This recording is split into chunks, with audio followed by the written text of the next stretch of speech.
and they're off. Looks like the early lead goes to My Gallant. Yes, My Gallant going for the lead with Twice the Prince on the outside. Secretariat away very well, has good position on the rail, and in fact is now going up with the leader.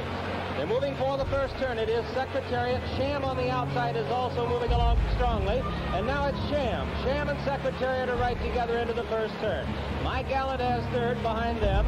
Then it's Twice the Prince, and the trailer is Private Smiles as they go by the turn. Those two together, Sham on the outside. Sham getting ahead in front as they move around the turn with Secretariat second. Then there's a large gap. Make it 8 lengths back to My Gallant in third and Twice the Prince fourth. And Private Smiles is still the trailer. They're on the backstretch. It's almost a match race now. Secretariat's on the inside, by ahead. Sham is on the outside. They've opened 10 lengths on My Gallant, who is third by ahead, with Twice the Prince fourth. Then it's another 8 lengths back to Private Smiles, who is trailing the field. They continue down the backstretch, and that's Secretariat now taking the lead. He's got it by about a length and a half. Still Sham, 10 lengths back. My Gallant, Twice the Prince. They're moving on the turn now. For the turn at Secretariat. He looks like he's opening. The lead is increasing. They get 3.5. He's moving into the turn. Secretariat holding on to a large lead. Sham is second, and then it's a long way back to My Gallant and Twice the Prince. They're on the turn, and Secretariat is blazing along. The first 3/4 of a mile in 1:09 4/5. Secretariat is widening now. He is moving like a tremendous machine. Secretariat by 12. Secretariat by 14 lengths on the turn. Sham is dropping back. It looks like they'll catch him today. As My Gallant and Twice the Prince are both coming up to him now. But Secretariat is all alone. He's out there almost a 1/6 of a mile away from the rest of the horses. Secretariat is in a position that is impossible to catch. He's into the stretch. Secretariat leads his field by 18 lengths. And now Twice the Prince is taken second. My Gallant is moved back to third. They're in the stretch. Secretariat has opened a 22-length lead. He is going to be the Triple Crown winner. Here comes Secretariat to the wire. An unbelievable, an amazing performance. He hits the finish 25 lengths in front. It's going to be Twice the Prince second. My Gallant third. Private Smiles fourth. And Sham, who had it today, dropped back to fifth. An amazing, unbelievable performance by this miracle horse. And look at Mrs. Sweetie here.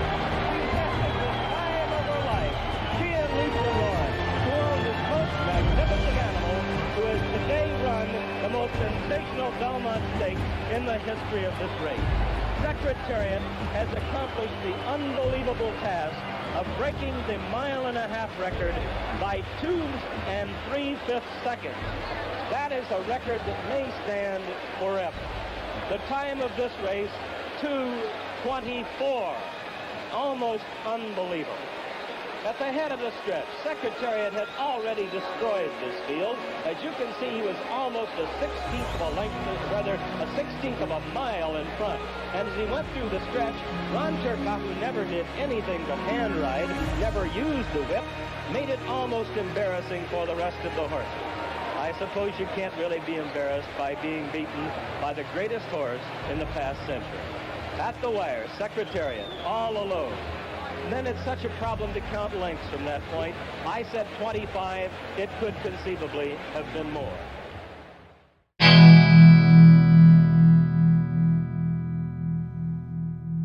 white flag will be going up any second, and it's up, and they're under starter's orders, and they're off. And nobody really electing to go on at this early stage, whereas Roberto settles down in the lead from Bright Beam on the outside. Then just in behind them comes Rango, then comes Brigadier Gerard, and the back marker just Gold Rod. As they run down the far side, it's Bright Beam gone right up on the outside, Roberto. There's little choose between the other three. Rango near Sorrells, Brigadier Gerard on the outside, and Gold Rod in fifth. As they continue round the turn with 7 furlongs to go, Roberto and Bright Beam, these two disputed. Then comes Brigadier Gerard disputing third place with Rango, and Gold Rod now in fifth place. They run now towards the 6 furlong from home marker, and it's Roberto and Bright Beam still the two leaders. They in turn are being followed by Rango. Then comes Brigadier Gerard, and then on the outside and in fifth place is Gold Rod. They very nearly enter into the straight, 5 furlongs to run. and it's Roberto nearest the rails, and on the outside is Bright Beam. Then comes Rheingold, who race on the inside of Brigadier Gerard. Bright Beam just went a little bit wide there, but they have just over 4 furlongs of this, the Benson Hedges Gold Cup to run, and it's Roberto and Bright Beam and Brigadier Gerard now begin to close in on Roberto. Then comes Rheingold and Gold Rod.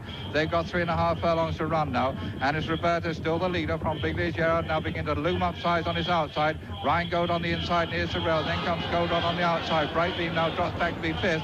They're 2.5 furlongs to run now, and as Roberto still just has the advantage from Brigadier Gerard. These two now begin to draw away from Rheingold and Gold Rod, but it's Roberto still holding the lead, and they've got about 1.5 furlongs to go, and Roberto seems to be holding his own against Brigadier Gerard as they run up towards the final furlong. It's Roberto holding Brigadier Gerard, and as they hit the furlong from home marker, it's Roberto running away from Brigadier Gerard. They've got about 150 yards to go, and it's Roberto. He's going to win no two ways about it. Brigadier Gerard can't get him. They've got about 50 yards to the line, and as they come towards the line, Roberto is the winner, and Brigadier Gerard, unbeaten record, is absolutely smashed to smithereens, and then comes Gold Rod, and finally Rheingold, and some way even more behind him is Baby Turk who leads, from the main in second, Catinango in third, then up on the outside Dyerston, Shadari going well, Darara behind that one, then comes Sharastani, Bearing, and Pat Edery on Dancing Brave has Bearing in his sights. They've got just over 4.5 furlongs to go, and it's Baby Turk from the main, then behind is Dyerston, Sharastani with the white face on the outside of the pack, tracked by Bearing. Darara looks for room, and Dancing Brave, Pat Edery has him well in behind, as the main now, as they turn into the home straight, 3 furlongs to go, throws down the big challenge to Baby Turk. It's Baby Turk next to the rails, then comes the main, then a Catinango, then Shadari, followed by Sharastani, then Bearing making well on the very wide outside, and Dancing Brave on the extreme right of the picture. Pat Edery asking for everything, 1.5 furlongs to go, and it's Shadari now who strikes the front. Darara with the noseband, Bearing on the very wide outside with a white face Sharastani, but here comes Dancing Brave, powering down the centre of the track, and it's Dancing Brave now who's come to break up the running. Dancing Brave is going to go out, Dancing Brave is going to win at the post, Dancing Brave from Bearing, Sharastani at Triptych, then Shadari and Darara. He had huge acceleration, didn't he? I mean, he had grace, he had poise, he travelled very well, he caught the public's imagination. I think after the episode at Epsom as well, there'd been a lot of speculation around the horse. And to go to the Arc, to go into their backyard in what was an above standard Arc de Triomphe with Bearing. Triptych was only third, of course, and she was a champion filly. It was just an outstanding performance by the colt. But here comes Dancing Brave, powering down the centre of the track, and it's Dancing Brave now who's come to break up the running. Dancing Brave from Bearing, Sharastani.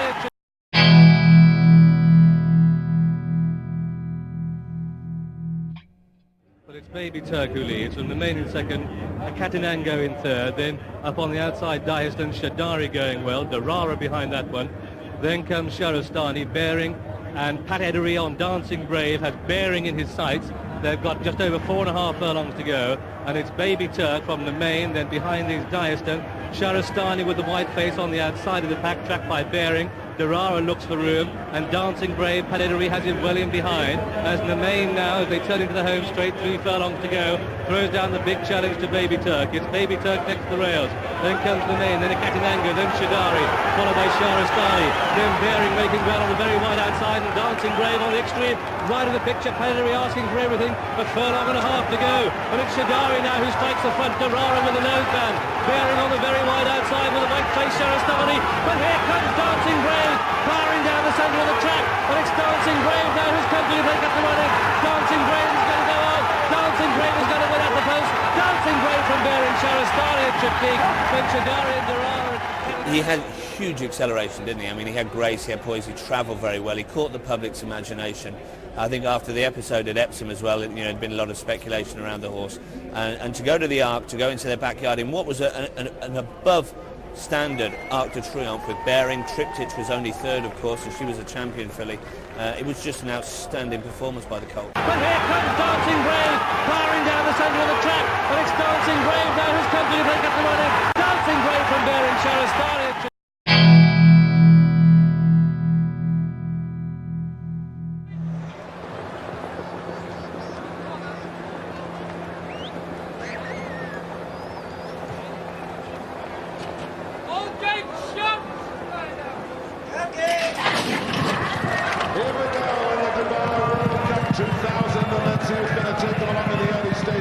Towards the outside, Saints on a well to the fore. Dubai Millennium got a flyer and is right up with them. Dubai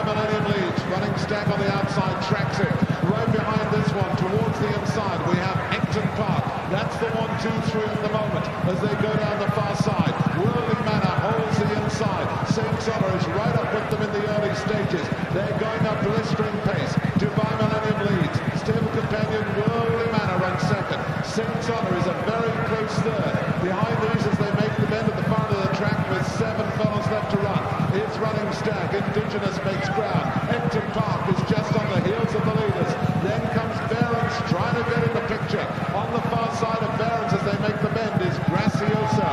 They're making the bend at the far end of the track. Coming towards the halfway stage. 5 left to run in the Emirates Dubai World Cup. The favourite, Dubai Millennium, has the lead. Saints Honor runs a big race in second for America. In third place is Worldly Manor. Barons is beginning to stay on. Running Stag makes ground on the leaders towards the outside. That's the leading 5 as they hit the 4 ball. Staying on in 5th place is Public Purse. Indigenous is under the way. Here they come round towards the up straight. 3 left to run. And it's still Dubai Millennium. Barons comes to the right. Running Stag is also right there as well. That's the 1, 2, 3. This is incredible. Just look at this. Dubai Millennium is speaking it out. Barons can do no more in second. Running Stag is staying on all the time. It's a one-horse race. It's Dubai Millennium. Here comes Frankel in Detroit. Dubai Millennium. He's annihilating them. He's romping away. This is the wonder race. Dubai Millennium is coming home world quick. In the Millennium Dubai World Cup.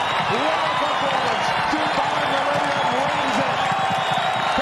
In second place is Barons. Public Purse was there.